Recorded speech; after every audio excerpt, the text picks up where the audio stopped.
Our next reader is also much beloved. She has taught for over 40 years and has been practically an institution at the university. And last year she retired, and already she's very missed. I just wanted to say that Joy Passanante is one of the warmest and sweetest people I have met while I've been here in Idaho, and I have met many. And she is also writes in numerous genres and is talented in each. I love the fact that Joy received her undergraduate degree at Sarah Lawrence College. When I was looking at colleges, there was this horrible thing called the Preppy Handbook. And I remember it said about Sarah Lawrence that, yeah, everyone, for the most part, everyone wears fur coats and black leotards, and that's just the guys. So I decided not to go there.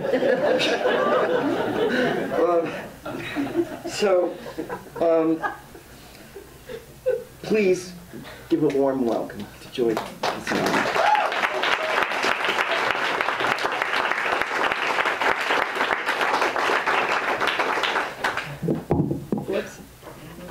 Can you hear me? Okay, thanks, Max. That was lovely.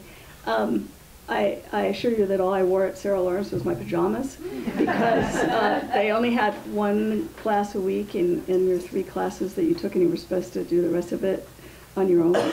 So I did a lot of college by myself in my bedroom. But now I'm here, and I'm happy to be here. And thank you so much. He did mention that I was retired, so thank you, all of you who came and resurrected my role in the English department so that I could join this illustrious group of amazing colleagues of mine. I'm thrilled and honored to be here.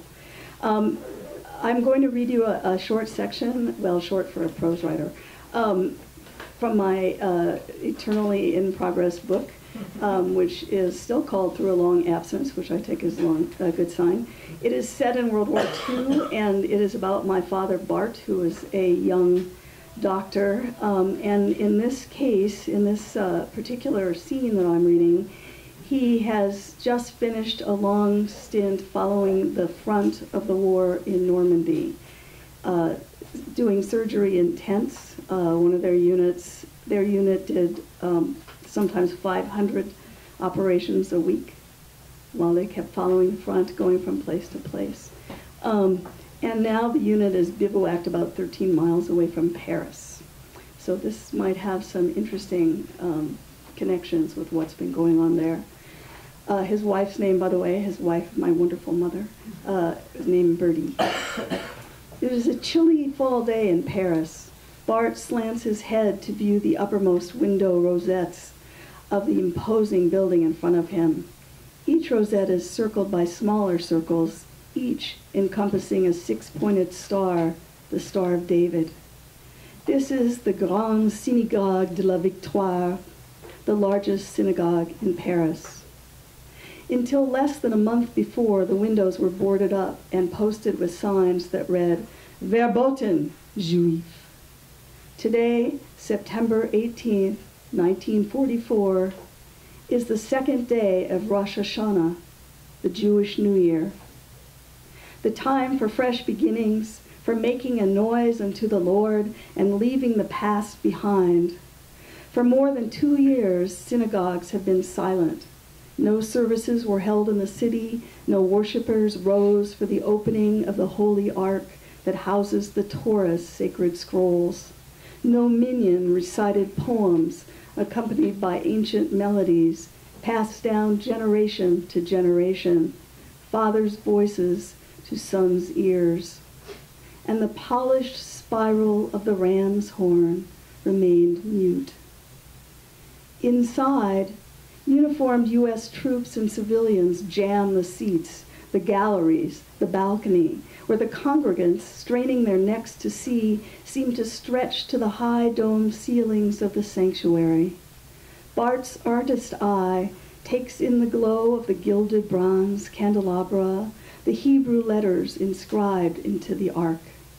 He pictures Bertie's father, Alexander, or Shandor, the name his father-in-law left behind with his Czechoslovakian past when he traveled those myriad miles to become an American.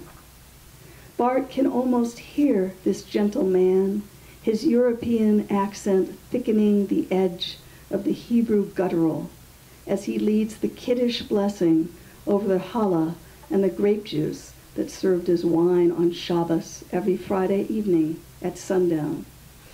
Just about there now. Outside the synagogue, the Paris streets and sidewalks overflow with the masses, some jockeying for the sight and sound of what only months before they had considered impossible. Some balance on the remaining timbers charred by the flames of 3 years earlier on Yom Kippur, the Jewish Day of Atonement, when the Nazis seeded every synagogue in the city with incendiaries. Bart edges out of the building, the swell of people carrying him down the steps, and mingles with the throng. One civilian in the chaotic confetti of motion makes eye contact. The man greets Bart in English with a heavy accent. Whatever is going on in Bart's head must have flashed on his face. Does this man remind Bart of his Jewish friends, of Milton or Bernard or Buddy? Does Bart tell him that he has a Jewish wife? Does he simply nod with some secret recognition? Whatever it is that Bart does, though, the man offers, "I'm a Jew." And suddenly Bart has another vision, the long black hair of his wife rippling down her bare back, wave after wave after wave.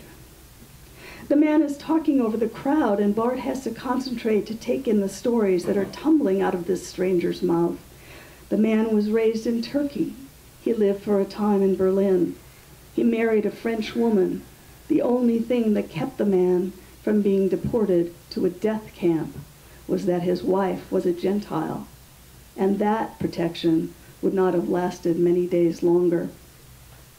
He describes for Bart the anti-Jewish laws in Paris, the laws thousands of people were subjected to by the Vichy collaborator government.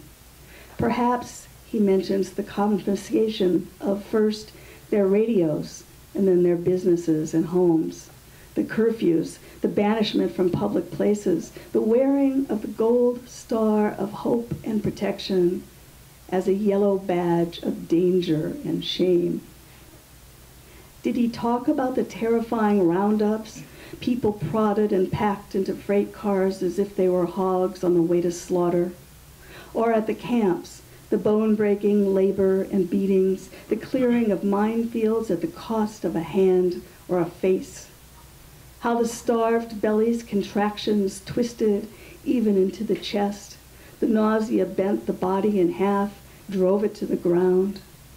Perhaps the man knows that it was the Vichy government's suggestion to meet their quota of ridding the country of Jews by abducting their children, delivering them to these camps, an inspiration that even the Nazis had not anticipated. He tells Bart that until just a few weeks before, he himself was enslaved in a concentration camp. Later, Bart will record the word enslaved in his diary.